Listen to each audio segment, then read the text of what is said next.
All right, Pastor, it's all you. Well, good afternoon, everyone. Thank you, Facebook, for joining in with us in a victims and violence perspective, a policing perspective. Again, getting to the heart of the matter is what we're all about, and looking at issues that concern our community, they concern us. The vision and the hope of getting to the heart of the matter is that Kansas City is a great and becomes a safe city in every zip code, And what does it take to achieve that? I'm grateful to all who are on and to my dear friend, Dr. Nicole Price, for moderating this event. We're looking to have a very healthy and fruitful and informative discussion. And I'll turn it over to our moderator, Nicole, who will take us further and deeper. You know, the pastor has started to uh, lessen the reins of formality when he just start calling me by my first name. We'll let him get away with it today. Many of you who are following on Facebook, you know that last week we had several officers here from the Kansas City, Missouri Police Department. Officer Jason Cooley is here again today. And we were specifically talking about police brutality and overreach in Kansas City, wanting to push the needle, really, to say all Kansas City, Missouri citizens need to be protected and served by the police. And many of you asked for a part two. Many of you had some very poignant questions and concerns. And as such, the police responded. And so you know that I have been critical sometimes of Chief Smith, especially when he went to go see my friend Adam Hamilton after the George Floyd incident. I was expecting that he would have been not out in Johnson County with my friends out at CORE, but spending the day with us. But what I am grateful for is that he's here today. And it was on his own volition, actually. He reached out and said, hey, I want to answer some of the same questions. Bring the hard questions, bring the tough questions, and let's see if we can do the work necessary to improve the trust between the community and the police department, because quite frankly, we need each other. So, Chief, first question is the same one that I had last week. What's your reaction when you hear about assault or overreach on the force? Yeah,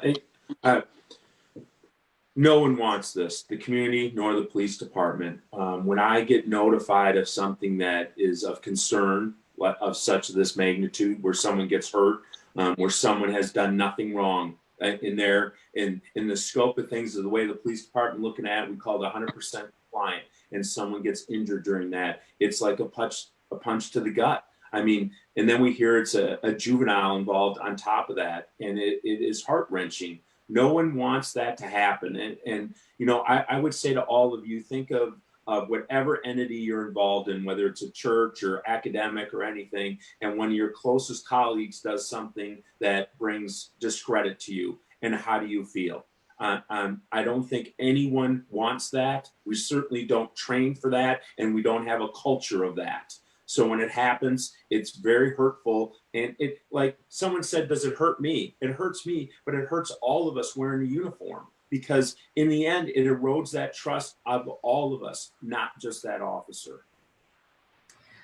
So, Chief Smith, you're the chief, right?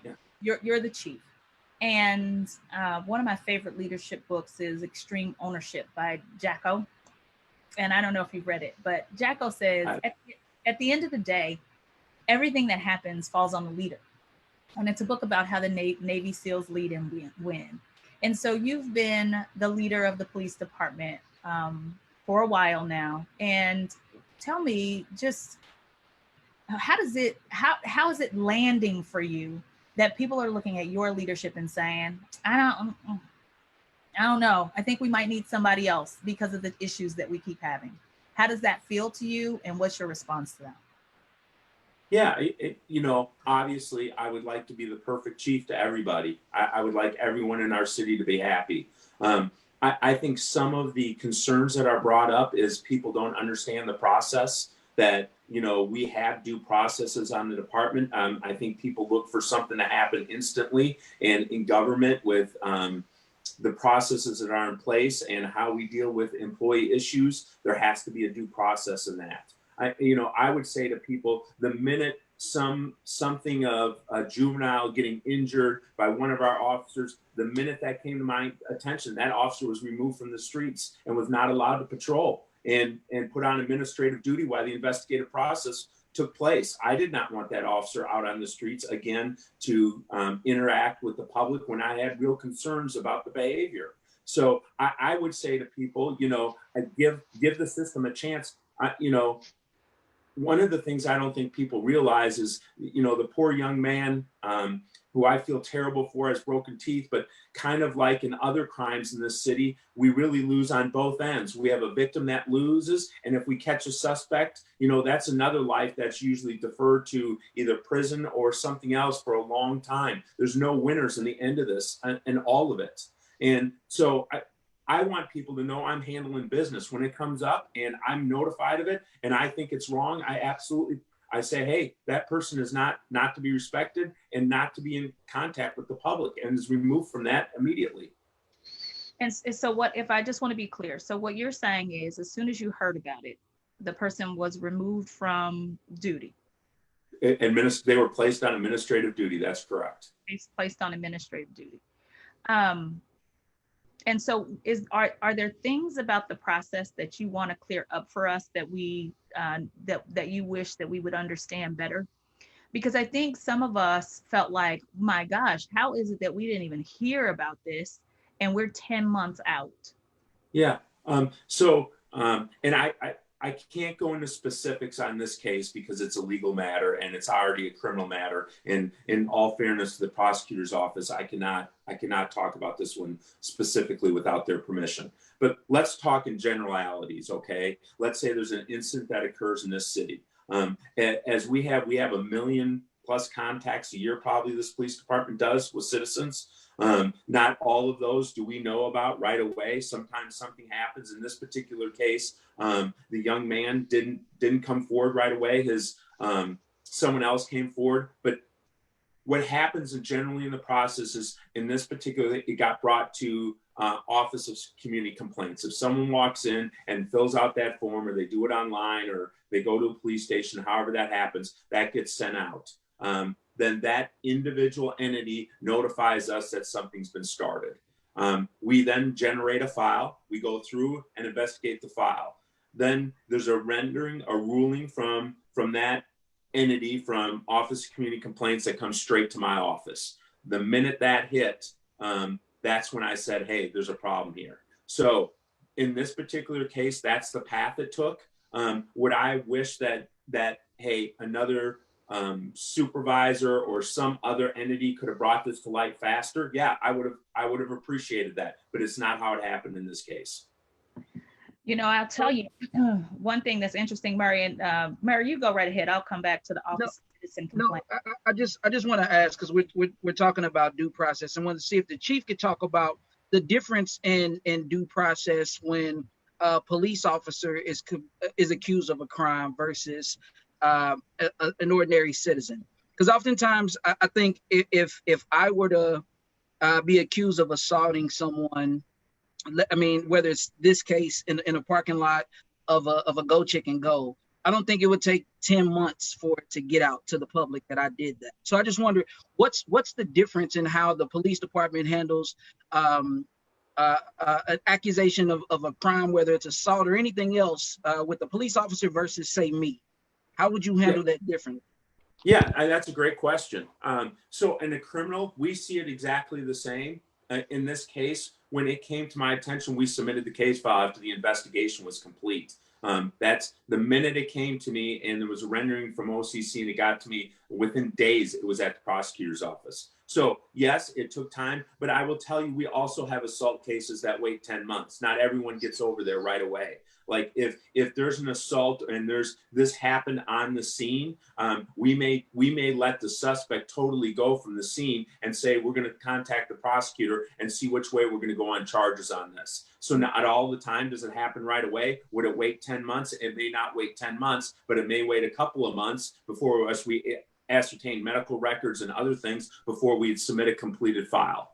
So there's also times when we get people in custody, what we call in custody right after the crime, where there's enough information that both us and the prosecutor feel like the person should be charged right away. But ultimately, that's the prosecutor's call, not the police department's. Chief, I actually have a question for Cooley, and I know sometimes it could be interesting when your boss is on the line. Do you mind if I ask Officer Cooley a direct question about the officers that were there that day? Not specifically about that case, but is it all right? Generalities, if we can talk. Generalities. General. All right, Officer Cooley, ready? Take yourself off mute. So, the reason I'm posing this question to you, Officer Cooley, is because many people have said to me, Cooley is as straight as they come. He's a great guy. The people in the community love you. And so I just want to know, you and me, we're sheriff officers. This is a completely hypothetical situation because you already know I'm not a police officer. We're in a parking lot and I do something that you think is just not the most emotionally intelligent. It is not in line with how you've been trained. And it could be considered to be egregious and a bad look for the police department. You saw me do it. Are you going to keep that information between us? Are you going to tell? Like, I'm trying to figure out, why is it that the chief is learning about this from the Office of Citizen Complaints? So help me out here. What's going to be your course of action? Well, depending on the level of should we call it a violation? I'm not sure what level we're at, but on the very minor level of the situation, I can handle that peer to peer. The department does a very good job of giving us training in, they call it courageous communication. And that's an internal piece that we have to have those types of discussions with each other, or to maybe even prevent or identify if an officer might be having a really bad day, and maybe we can do something to back them off in their, let's say, engagement. But obviously the right thing to do would be to have that conversation with that officer, or if it rose to another level, to have that conversation with the supervisor. But the patrol line district officers don't have that direct line to the police chief per se, right? So there's that chain of command, and that's just a whole nother discussion about the type of organization that we have, and that communication and that chain of command, and the different levels and the different directions that investigations might go depending on the situation, right? Paper flow, and so forth. Does that answer your question? It does. Is it the same if I just punch David in the nose and he starts bleeding, then you just still try to talk to me about it? No, that would be a completely different situation. I would intervene in that situation and create separation, immediately call for a supervisor, and try to de-escalate that situation, much like I would if it was a situation between two citizens fighting. Okay. And I just want to point out to everyone listening, like, seriously, even the folks at Moore Square, who, man, they give the police department the business, they like Cooley. So I'm just curious to see, what is it about the way you handle things, maybe versus the difference in how other people might handle things, and how can we do more of whatever it is you do and less of whatever it is that gets people to say, hey, we don't particularly love the police department. And I'd like to hear from you, Chief, how do we ensure that more of what we consider to be emotionally intelligent behavior by police officers is more broadly enforced across the agency? Well, I mean, everyone wants to be perfect all the time. There's no doubt about it. But my answer to that is, you create that culture in the department that you do what's right, ethically right and morally. And that's what I've tried to do for 3.5 years. I'm telling you, with 1,350 cops, we're not always going to be on the exact same page of music. There's always things that come out, and we're dealing with human beings here. They have bad days. They have greater emotion and less emotions. People are caught up in things and not caught up in things, depending on issues and what happens. Just think about working all night and how tired people get. There's all kinds of situations that come into play here. The idea is we have to develop a culture where things are not acceptable, right? You don't hurt people that are compliant. That should be a culture-wide mentality, and that's what we work on. And so we continue to work on that. I would say out of those million contacts, we have very few that result in abuses of force like this. We have some complaints on use of force. There's not, but even a fraction of those are even sustained. For the most part, we do very well. And that doesn't make up for the few that we have wrong. I'm saying we always want to have zero. That's the goal. But I will tell you that just like in life, everyone's going to make mistakes. It's not ever going to be 100% perfect when we have people to people interaction. And obviously sometimes when those people are on their worst days on both sides. So the idea is to try and keep that calm, to keep the culture, to make sure everyone approaches it from the right frame of mind from the first step. And that's what we work on constantly. Mm-hmm. So, Chief, when I'm a chemical engineer by degree, and I worked in the field for 10 years. And when chemical engineers make mistakes, people die. And so oftentimes for the general public, they're good with a rate of error like 1%. But man, in chemical engineering, we can't have a rate of error of 1%, because if we make mistakes in a nuclear plant, it could blow us all off the planet. And I see the police officers' responsibility. And honestly, I like that you're talking about the process and the steps in the process, because the Office of Community Complaints honestly kind of disappointed me a little bit in this particular case. And I just am interested in knowing what is the plan for getting to a point where we're not holding people to the same level of expectation as the general. Yes, people have bad days, but police officers' jobs are so important. It's kind of like teachers. Yeah, everybody else gets impatient with kids, but teachers can't get impatient with kids because their job is to help nurture the minds of kiddos. And so when I think about police officers and their job is to protect and serve, I just want to know, do you think that based on the number of complaints you have, is this the best you can do? No, hey, listen, like I said, the goal would be zero. The goal would be absolutely that we go out and every contact we have is a contact like today, where we're having a good conversation and we leave at the end of it. And even if we don't always agree, but everyone's respected and everyone goes about their business. Absolutely. I would love that every day. And so would every other officer. And I'm just saying to this, if anyone thinks this officer wants to be in this officer's shoes that it happened, I can guarantee you they do not. As I mentioned before, he's not a police officer anymore. He's completely suspended from the department. And, the chances are in a situation like that, and there's this kind of allegation, and as we go through the process of things come out, and again, that person will never be a police officer again. They've lost their whole livelihood. I mean, just like chemical engineers, I'm sure if they mess up at a nuclear power plant, they're not employed anymore. I mean, there is ramifications and consequences to these decisions. I don't want people to think there isn't, but we go through a process to get to whatever that outcome is, and it's handled fairly, but it is still the right outcome at the end. And I would say in the same in your profession, right? I'm sure you've worked with people, even in the field, who have made mistakes. And you would like in your profession to have 100% success rate, but yet we have nuclear power plants that have had problems in the past, right? We've had nuclear power plants that have been shut down. We had great things in history about power plants across the whole world that have had issues, and here in the United States even. So even with all the education, with the training, the backups, all of that, bad things still happened, right? And I'm going to tell you, there's no way we will not have another bad occurrence. There probably will be. I think what I want everyone to know is we're going to create a culture that we don't accept that. We're going to tell our men and women on our department, we don't want it. We don't want you to ever have to be in that position. And the other thing we want is if it does happen, if it's unfortunate and it does happen, that it's going to be addressed. So what do you think, or can you tell us what some of that training looks like and how that training translates into less bad behavior?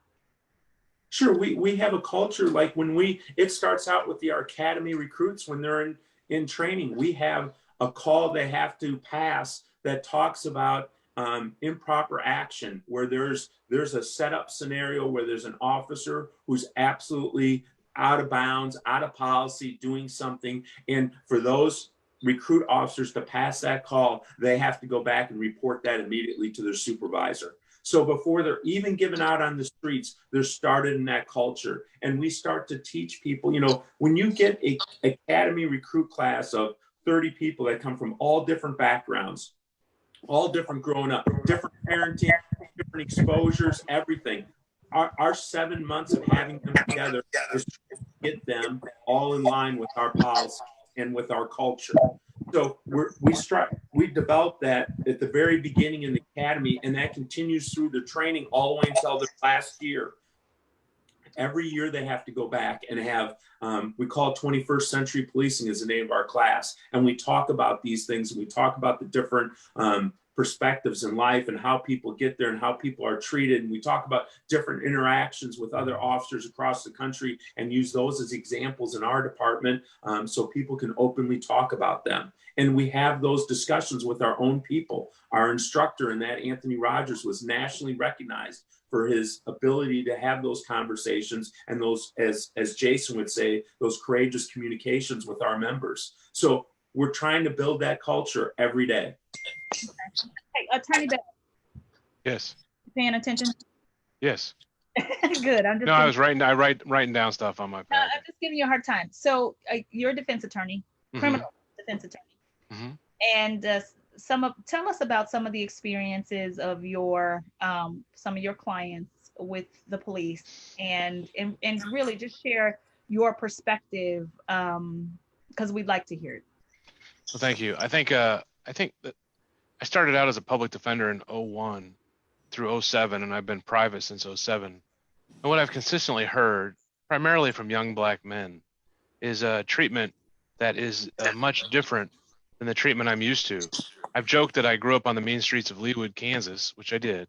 And my worst experience with a police officer was them not having a baseball card that I wanted. I mean, that literally was the worst. And when I see a policeman today, even today, there is a sense of security there.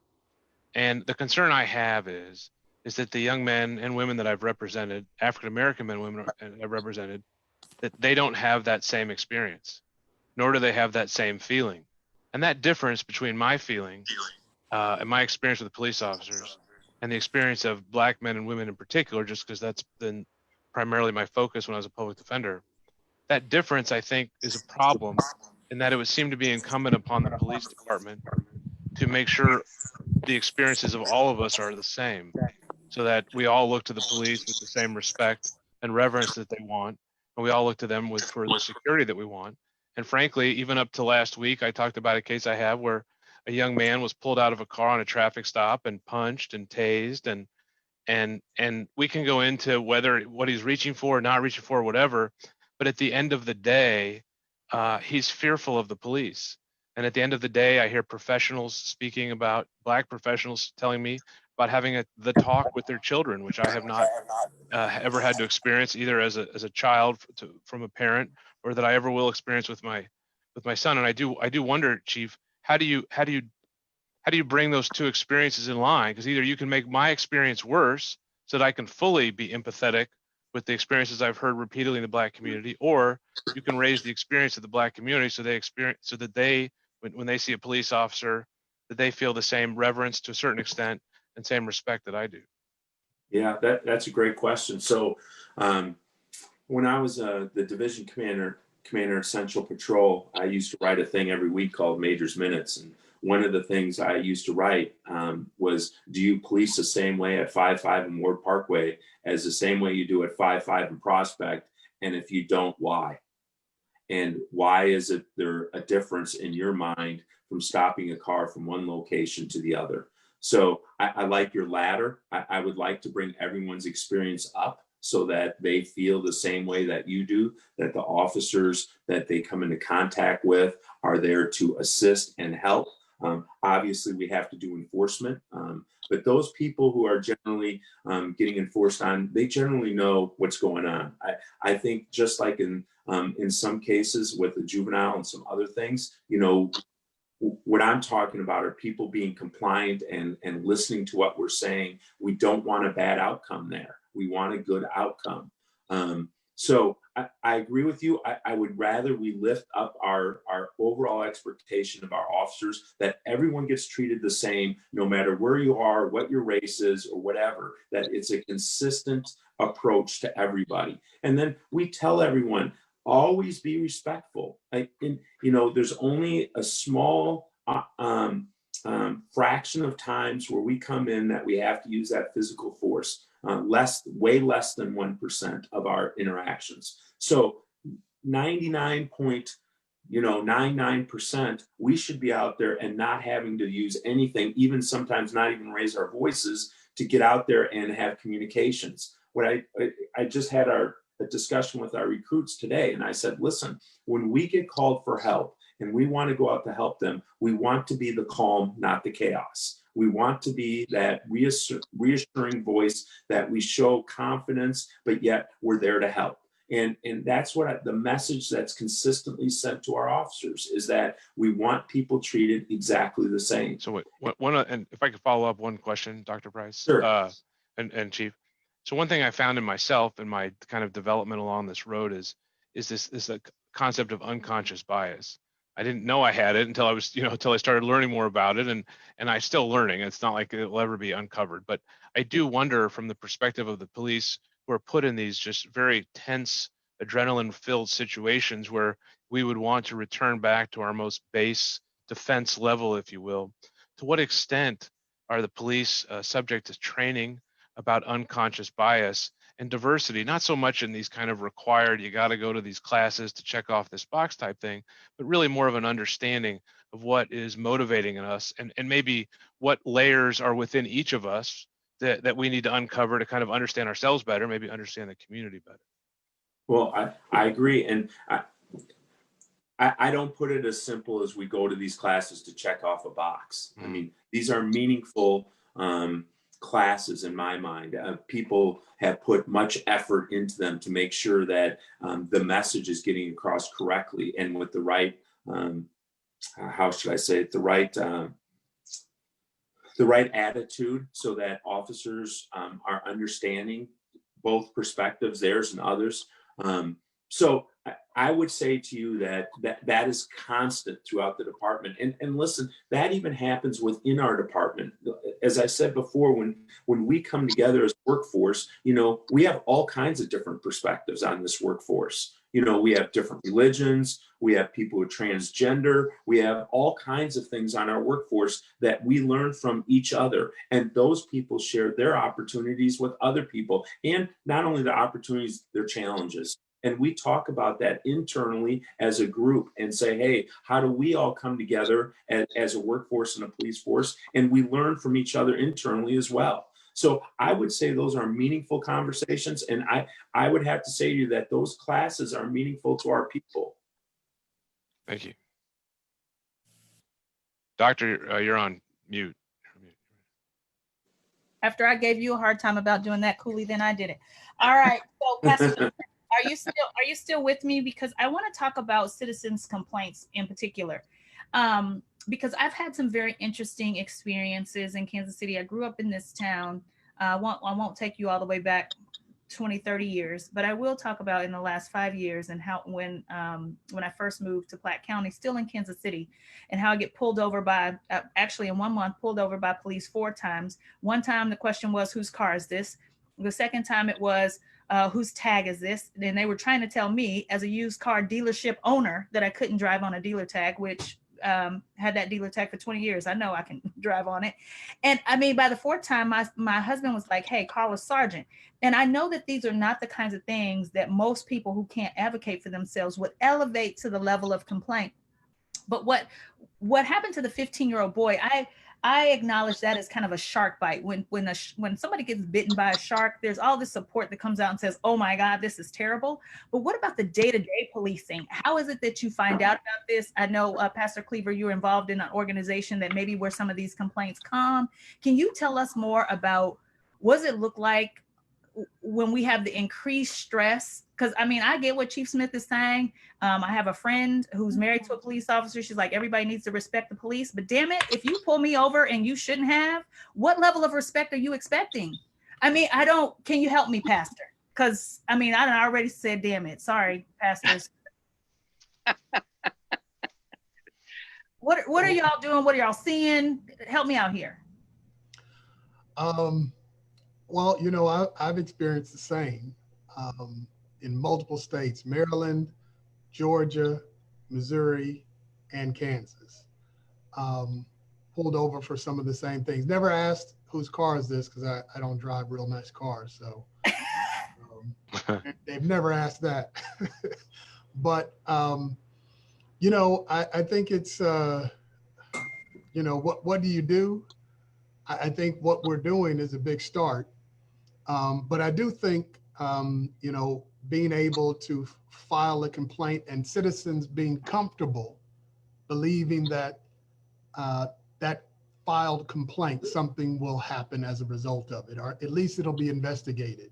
Um, and the hope is that it's some by an agency outside or not connected with the police department. I think that's what the community is calling for. And I think it's good for law enforcement as well as for the community to have a fair, impartial, third party looking into and resolving some of the complaints that we see. I think that's the big outcry from the community, that they don't believe that things will truly happen if they were to file a complaint. So I think sometimes, for, like you said, the big shark bite, some of the times where I've experienced harassment, I never even thought to complain because I didn't think anything could or would be done. Now, there are times where perhaps we should have.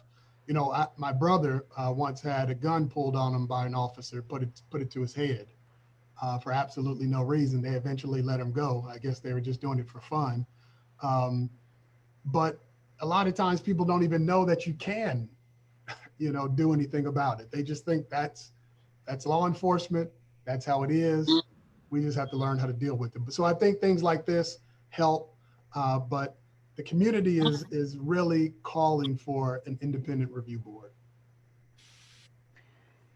And so, in that independent review board, first of all, tell me, Pastor Cleaver, what's the name of the group or the committee that you're on, where people can express their concerns about the police? The Post Commission, Peace Officer Standard Training Commission with the state of Missouri. The Peace Officer Standard Training Commission. And how do people find out about that?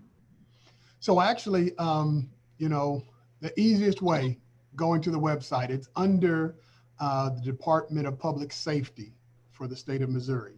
Okay. And so if you went to the Department of Public Safety, you could go to the Post Commission, find all out about it and how to follow through on certain things. So it's, we had several listening sessions, and some of the citizens that filled out some of the surveys said probably what most people around the state would have said, and that is they never even heard of Post Commission, didn't even know such a thing existed. And law enforcement it knows it because it's the licensing agency, but a lot of citizens don't know about it. So part of our conversation with the Post Commission was, how do we get the word out that a Post Commission actually exists, and here's what Post does. So hopefully in the coming weeks and months, people will hear more about Post. Well, thank you for that, Pastor. Pastor Edwards, you and Dr. Cleaver got together and created this, I don't know if we call it a committee, an organization designed to get to the heart of the matter. And last week I asked, were you all concerned at all that people were getting the perception that you all were like, okay, this, let's help the police feel better about us, but we're going to be supportive of the police, instead of a situation where we're looking for accountability and transparency? What's your response? What's your response to that sentiment? Share that with us. Well, getting to the heart of the matter is an initiative. Okay. And it is bringing the matter or the issues that face the community. I don't want anybody to keep splicing words. We're not getting to the heart of the police or that kind of thing. We're trying to get to the community. We're trying to hear what the community is saying. One of the things we often heard is nobody can touch the chief. Well, he's here. and I talked to him, and each time we need him, he shows up. And so, in the profession that I am, I have to respect the position I am. I'm a preacher, and the book tells me that I'm to be a repairer of the breach. I'm to be a bridge builder. That's my assignment, and I respect my calling. Now, what other people do is what other people do. It's just not what I'm called to do. I'm called to be a repairer of the breach, to be the bridge builder, and that's what I'm doing. And so the whole initiative is pulling together faith communities around Kansas City, north, south, east, and west, who are charged by God to be bridge builders, to be repairers of the breach. And so that's what we're doing. Now, this doesn't disrespect, you'll never hear me dishonor or disrespect any other organization out there doing what they do. They do what they do because that's doing what they do. But I'm called, Pastor Cleaver is called, anybody wears the term reverend or bishop or whatever they're called, to be repairers. And that's what getting to the heart of the matter is to bridge together the KCPD and the communities of which we serve to the point that one day, I hope it wouldn't have to be a getting to the heart of the matter, that we can phase ourselves out. And so the relationship is so strong that they don't even need us. Yeah, so I'm glad you mentioned the clergy, because Chief, all the people who follow me on social media, they know I wasn't happy with you. I love Pastor Adam Hamilton, and I can't find holes in his sermons, and I've watched him now for almost 10 years, and I look for holes in his sermons. And I checked in with CORE right after the George Floyd thing became public, because I was wanting to know what Adam Hamilton was going to say to the people, because he has a way. And honestly, I'll say that both Pastor Cleaver and Pastor Edwards also can kind of do the same thing, can kind of lift the hearts, but still push. And I can't even tell you how shocked I was to see you in that pulpit on a Sunday morning after something major had happened in a city and it was racialized, and you're the chief of the Kansas City, Missouri police, right? Like, I was like, why is he in Johnson County? That ain't even in Missouri. And so everybody knows that I was like, get the chief on a line. And so let me be clear. I'm grateful that you're here. And I want to know, what is your perspective that some people are like, he's not the person to lead us? What's your perspective on that? Well, let me ask a question first. Why were you upset that I was with Adam Hamilton? I guess I don't understand that. Is he your constituent? Well, right? Like, he has a church at 15th and Grand, or there's many people. We work with the Church of the Resurrection on many levels. We've been with them and partnered with them at many times. Yeah. And we have members of our department that go to Church of the Resurrection. I guess I don't understand. I mean, he's a man of God who reached out to me and said, "Hey, would you come and talk to my parish?" I guess I don't understand. See how that's a negative. Yeah, so I expected better of Adam too, and I told him, because you are the chief of police for Kansas City, Missouri. You weren't at 10th and Grand. You were out in Leawood. And so the appearance, okay? So we're not talking about what it was. The appearance was, when something major is happening that impacts my job, I'm going to go to the easiest place to have a conversation about this, instead of going and talking to the people who, quite frankly, it was Black people who were most hurt by what was happening with George Floyd in that situation. And so my question was, and I think I asked this of Officer Cooley too, which Black worship services were you in that Sunday? Well, I guess here, I'm not trying to make this a racial thing, and I don't think it should be a racial thing. But it always is, though, Chief. But it always is. Well, I don't look at things as a racial thing. I'm just telling you right now, I looked at it as an invite from a pastor at a church, and I will tell you, I didn't get any invites from any other pastors. I got an invite from Adam Hamilton, and let me finish. Okay. And he asked me to talk to his parish, and the conversation where he had on the phone with me is, he has many African-American parishioners within his congregation, and he would like me to speak to them too. So wait, hold on. You just said that Adam Hamilton has many African-American parishioners. Is that what you just said? Well, I don't know if he said many, but he said he had African-American parishioners in his parish too, in his church. And Okay, when I'm there, there's like 10,000 people, and me, my black husband, my black son, maybe Reverend Cheryl Bell, and I don't really see nobody else. Well, I don't go to church there. I'm sorry. I don't.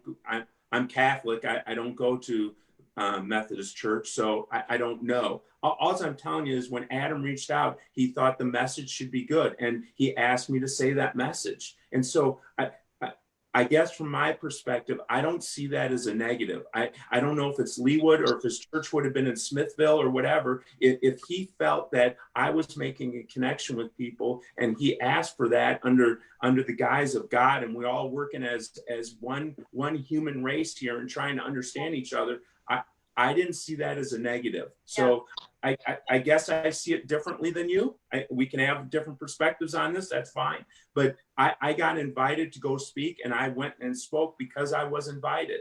Yeah. And obviously, one of the reasons why we talked about the heart of the matter is to maybe open up these opportunities. So it's not just an Adam Hamilton that calls me. Maybe next time it's Pastor Edwards or Pastor Cleaver. And that's why we're working on building these relationships.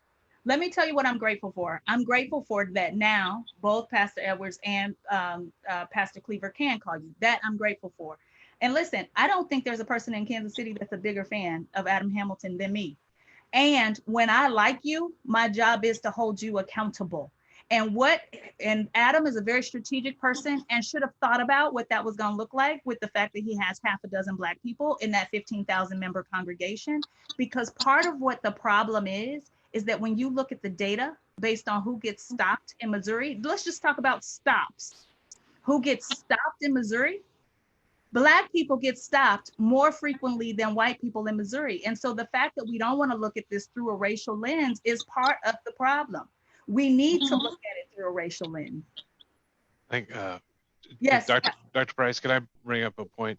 Yeah. As I try to bridge the gap, what I'm seeing here, Chief, is I understand going to the Reverend's church, and I don't see anything in a vacuum wrong about that to reach people in a situation. I think what I'm hearing though from Dr. Price, and which I agree with, is when something like George Floyd happens, it seems to me that I think the idea would be the first question is, all right, who in my community here is going to be most impacted by that? And what I'm hearing Dr. Price say, what I believe is it's going to be Black people this typifies the fears and the frustrations over hundreds of years, this incident. And so what can I do affirmatively to reach out to help that's part of my community through this part as the chief of police? And I think, well, accepting the invitation is obviously not a bad thing. I think it's more the intentionality of reaching out and saying, what can I affirmatively do here in my community versus waiting for an invite? It seems to be as we're kind of talking past each other a little bit. Yeah. So I guess go ahead, Chief.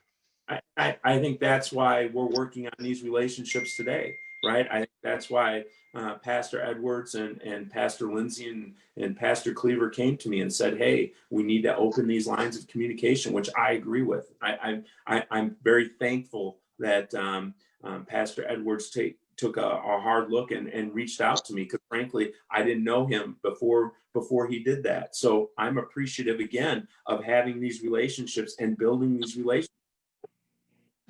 So Chief, can I ask a question? As Dr. Price was expressing her frustration around where you attended church that day, one of the things you responded with, I don't see it that way, which I understand people view the world completely differently. That's okay. My question is how are you going about, or what steps are you taking to begin to view things from a different perspective? I would imagine that you've heard as many stories as everybody else on this call about Black people being stopped, about excessive force, about Reverend Cleaver just said his brother had a gun put to his head by an officer. And I know that's not the first time you've heard someone express that. So when you hear these stories, although you might not experience them yourself, do you believe them when you hear them? I think that's the first question I have, is when you hear Black people talk about their experiences with police, talk about the fear that they have at police. One, do you believe it? And then two, what are you doing to try to view it through their lens? Yes, I do believe that people are fearful, absolutely. And yes, I do want people to know. And when I look at that from the lens of people being fearful, how can we engage our workforce to make sure that we're doing the right things to not create that fear, and that our interactions that we have, for as most possible, that they're positive interactions.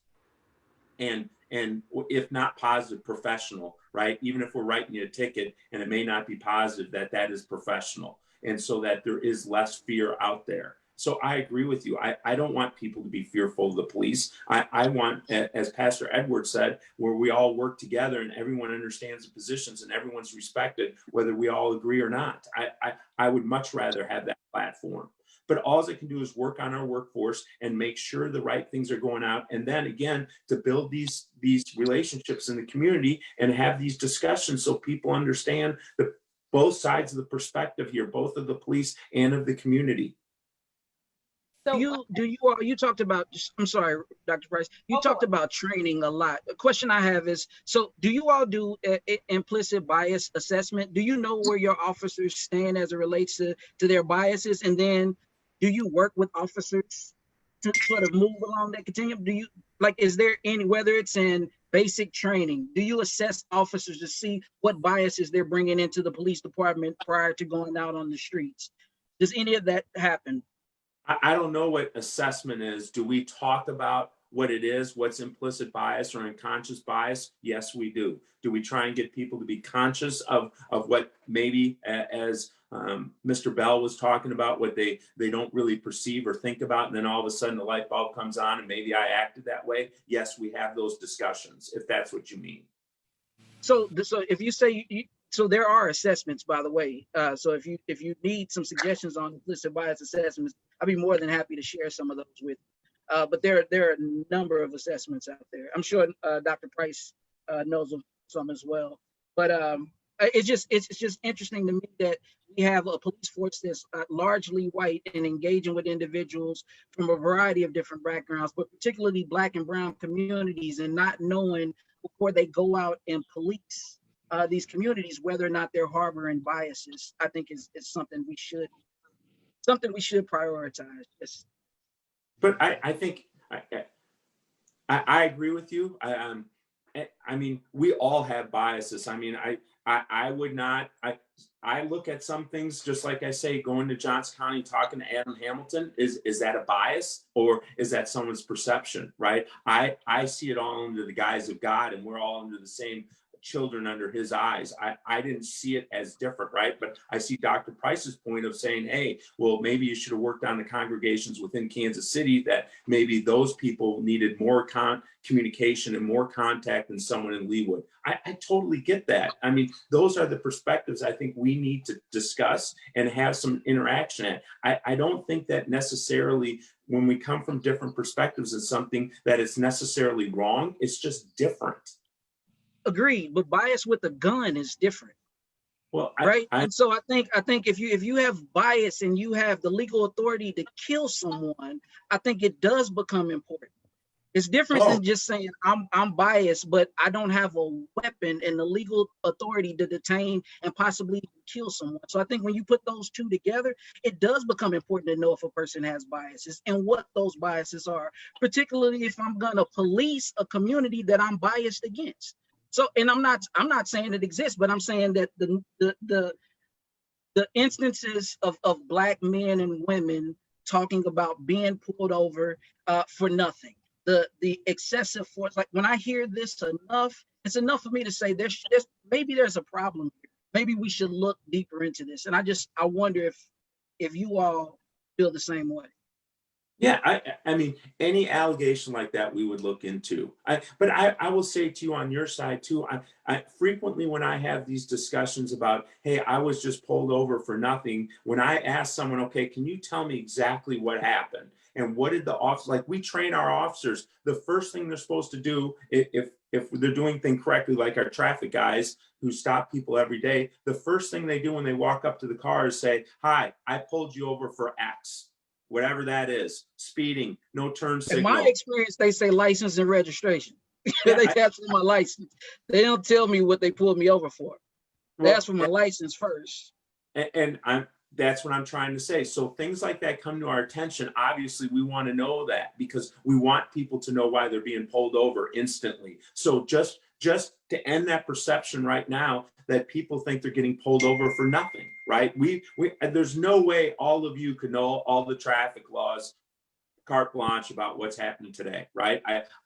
I think I don't know them all.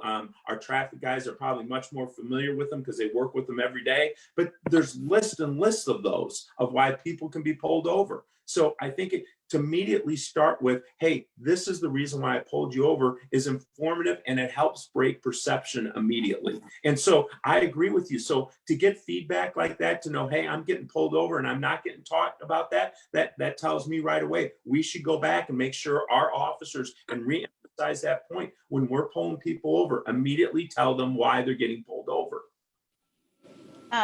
Here's what I want to offer up. This is a book by Jacko. He's a Navy SEAL, and Jacko Willick, and it's called How the Navy SEALs Lead and Win Extreme Ownership. I believe all of the, and listen, this man he's not gonna give me one dime for this recommendation. I believe every single leader on the force needs to read this and talk through it, because there are a couple things that I think are at play here. What we're asking for and advocating for is far more transparency and far more accountability. And we also want everyone's eyes to be opened that some citizens in this town are protected and served and others are policed. And I don't know that we can give you explicit data to show you that. I can line up people by the hundreds to tell you their experiences with officers. And if I was getting pulled over those 4 times when I moved up to Platte County, if I was getting pulled over for a reason, I would think that in one of those 4 times, somebody would have told me my reason instead of asking me whose car it was or trying to explain to me that I cannot. I can't. And I would have. I wish they would have told you. Right. But the fact that they're like, one officer even said, once I start explaining to him how dealer licensing works and that an owner of a dealership can drive on a dealer tag, he asked me, do you want to go away? Do you want to get out of this fast, or do you want to make this difficult? That was his direct response to me. And I am not an anomaly. And what I think would be helpful is that we could please, if we could please, just start to think about that some people have different experiences with police officers. What I'd love to know also is, how are we going to, and we might not be able to get to this because I want to keep the commitment that we're going to end at 1 o'clock, but how are we going to get more Black and brown people on the force if this is where we are? Like, what's the plan for that? And then we can end there. Yeah. Well, we've been working, and I've talked to the pastors about this. We've been working extremely hard to up our minority numbers. I've sent all our commanders out. The issue has become is it's going to be a budget issue with the city. Already they've cut us $5.6 million. And I think we're going to get a federal grant to hire some officers, but that's the only officers we're going to hire this year. It looks like we're only going to hire about 20 officers this year total because of budget cuts. So we're not going to do a lot of recruiting because we're not going to have any spots to put officers. So that is a challenge. And I will let you know, I will accept any help anyone has, any ideas for recruitment, and always will. We want to have good people on this police department. We want to have a diverse workforce, and we are always open to any ideas if people have them of how we can expand that knowledge and get those touches out to maybe places we haven't had those touches in the past. So if anyone's got any ideas, we're all ears over here. Okay, how would we get those ideas to you? Oh, you can email them to us, sure. Okay, and then Chief, final thought. You think you're the best person to lead the department right now? Well, I think, when we looked at some police reforms and what was going on, what was asked for is more community ties, more help to people. When I became chief, we didn't have community action officers. Now we have 2 of them at each station. I put some in and then I doubled them. People have asked for social services and actually taken money, and we put social workers in our stations to help our officers engage with those people they feel need more help than we can give at the time. So many of these reforms that were asked for, I think we've been working on all along. And I think we actually were trying to do things way before all this controversy sets up. You know, we had worked on several different initiatives, our youth and police initiative, our teens in transition, our explorers programs, all set up to try and help our youth and to engage our youth for long-term investments in this community. So we know this isn't a 5-minute fix. It's never going to be. I think great discussions like this, and I think interaction with our youth is long-term, changing the perception of the police department. And so that's why I think I'm here. I'm bringing those things to the table, and I will continue to bring those to the table. Okay, last question. Of those 20 officers, do you have specific targeted requirements to ensure that some of those are women, Black and brown people, and LGBTQ people? We don't do targeted numbers. What we do is we took a look and we see if we have a diverse class. So that's how we look at it. We hire who comes in and who gets accepted. I will tell you, it's very hard to pass the requirements now, even for entry level. The background requirements are pretty thorough and, you know, investigated pretty thoroughly when you apply for an officer's job. So, you know, we have issues with that all along, but our numbers, our minority numbers were going way up. Like the class we had, if we had had the funding to hire our class, we were going to be at almost 50% minority class. So we were doing very well and we were really increasing our numbers. Now, we will try and get some of those people in this class in October, but some of those people already went on and got other jobs because we couldn't offer them a job. So we think we were headed in the right direction. We were trending in the right direction. We'll have to see how the future unfolds and how that works. All right. Well, Chief, I know you got some little girls somewhere trying to give you some hot dogs. Yes, I have a dance troupe that wants to show their support for the police today. So I'm headed there. And then right after that to teens in transition kids are doing a Black Lives Matter mural at 31st and Troost with Michael Toombs, who's an artist. We work with him in our teens in transition program. So I'd like to go down there and support them while they work on their mural. All right. And that's open to the public. We all can come there. Yes, absolutely. All right. Well, listen, Chief, you can't be critical of people and then not be grateful when they show up. So I want to tell you, I've been very critical of you, and I am also grateful that you've shown up. And if you want help, I tell you, help from me is not a walk in the park. It's a very strong push to go from good to great. We need police officers to be great. So I know it's 1 o'clock. I really want to thank everybody who was on Facebook. Pastor Edwards, give you the final word. Again, thanks everybody for being on. Thank you, Chief. Thank you, Officer Cooley. Thank you, Mary. Thank you, David Bell. Thank you, Dr. Nicole. Thank you, my homeboy, E3. Just thank everybody for being on. This is what this is all about. Getting to the heart of the matters, dealing with the real issues. And I think conversations like this, I think Officer Cooley and I talk all the time. These are the things that are needed to really bring about change. And so we're working on it. Just know, for those who are watching, the whole emphasis of getting to the heart of the matter is simply this kind of conversation, these kind of things. And there's many things that are happening in KCPD that we're going to be bringing up more that they're already doing. So I just want I want everybody to know that I'm getting choked up because I want to say this last 30 seconds. I got stopped the other day. So here I am leading to getting to the heart of the matter. I got the ticket. And, so, and the officer knew me, but wrote me a ticket. And if Cooley stops me and gives me a ticket, I'm gonna be pissed. That's not what's supposed to happen. And so all the juice I thought I had, I'm throwing out. I know Officer Cooley, I know Chief Smith. He said, I know you too, Pastor Edwards, but you still were going 63 and a 45. So you got to pay this ticket. So I mean, and well, so Pastor Bell can get you out of that. Right. I'm happy to help you out, Pastor. Just let me. Well, I'm gonna need the help, brother.